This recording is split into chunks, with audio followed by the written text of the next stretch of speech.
नमस्ते, मैं हूं इरफान शेख और आप देख रहे हैं लोकतंत्र coverage news. MIM Malad taluka के खाते में एक और बड़ी कामयाबी। मलाड की जानी मानी हस्ती कैसर आसिफ फसाटे हुई एमआईएम में शामिल। आइए जानने की कोशिश करते हैं मलाड तालुका प्रेसिडेंट अली मुल्ला से, किस तरह उन्होंने कैसर आसिफ फसाटे का स्वागत किया पार्टी में। अस्सलाम वालेकुम।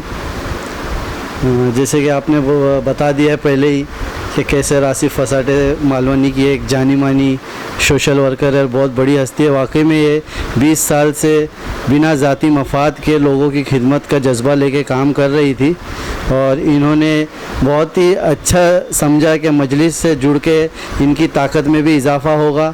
हम पूरे मलाड तालुका की टीम ने इनका आज एमआईएम में ऑफिशियली स्वागत किया है और इंशाल्लाह आगे के जितने भी इनके काम होंगे हम सारे लोग मिलके करेंगे। क्या लगता है आपको मलाड तालुका में एमआईएम की रैंकिंग पोजीशन, इलेक्शन में रैंकिंग पोजीशन क्या है आपके हिसाब से? अल्हम्दुलिल्लाह जो ज़मीनी लेवल पे हमारा काम चल रहा है और जो बड़ी बड़ी शख्सियत हमसे जुड़ रही है उनको तो देख के और हमारे काम पे हमको भरोसा है, तो हमारा पहला नंबर ही है। इंशाल्लाह जो मैं ये बोल रहा हूँ ये इलेक्शन के बाद आपको साबित भी हो जाएगा। क्या लगता है कैसर आपा जब आपसे मिले यहाँ पर तो उसके बाद में एमआईएम पार्टी में क्या इम्प्रूवमेंट आ सकती है कैसर आपा को लेके? कैसर आपा जिस एरिया में रहते हैं इंशाल्लाह कल ही से वहाँ के ग्राउंड लेवल का काम कैसर आपा की ज़िम्मेदारी में दे दिए है और इंशाल्लाह कल से लेके इलेक्शन होने के बाद भी ये दिन भर दिन रात एक कर देंगी लोगों की खिदमत करने में। अपने काम से मशहूर कैसर आसिफ फसाटे जो एमआईएम की मतलब समझो एक तरीके से जाना माना चेहरा बनने वाला है, क्या लगता है आपको आगे चल के मतलब कितना कारगर साबित होगा एमआईएम में उनका शामिल होना? इनके साथ करीबन और भी 200 से 300 महिलाएं जुड़ी है क्योंकि ये एक एनजीओ की महिला प्रेसिडेंट भी है, तो ये तो कहने की ज़रूरत नहीं। इंशाल्लाह मजलिस को इसके आने वाले इलेक्शन में बहुत ही ज़्यादा फ़ायदा होगा। इस विषय में हम बात करेंगे कैसर आसिफ फसाटे से।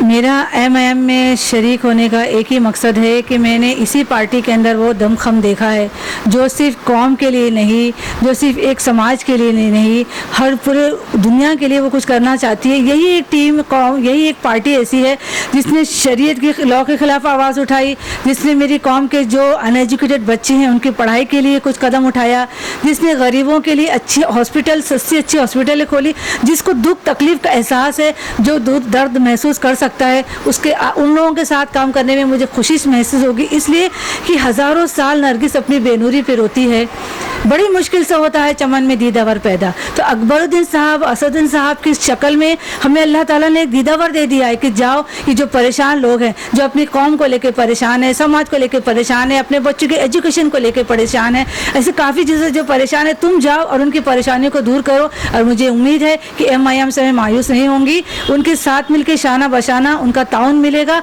और जो कम काम होता था वो ज़्यादा होगा, नीचे तबके पे होता था ऊंचे लेवल पे होगा, पेपर वर्क अच्छा होगा, लोग जुड़ेंगे। क्योंकि मेरी एक एनजीओ की मैं महिला प्रेसिडेंट हूँ, बीबीएफ की महिला प्रेसिडेंट हूँ, मेरे साथ काफ़ी 100-200 औरतें जुड़ी हुई हैं। उन औरतों को लेकर भी मैं इस बार के इलेक्शन में उनके लिए कुछ करना चाहती हूँ कि जहाँ 68 साल देश को आज़ाद होके हो गया, जहाँ कांग्रेस ने, बीजेपी ने हमारे बारे में कुछ नहीं सोचा, ज़मीनी काम तो कुछ नहीं किया, बस हवाई बातें हुई है।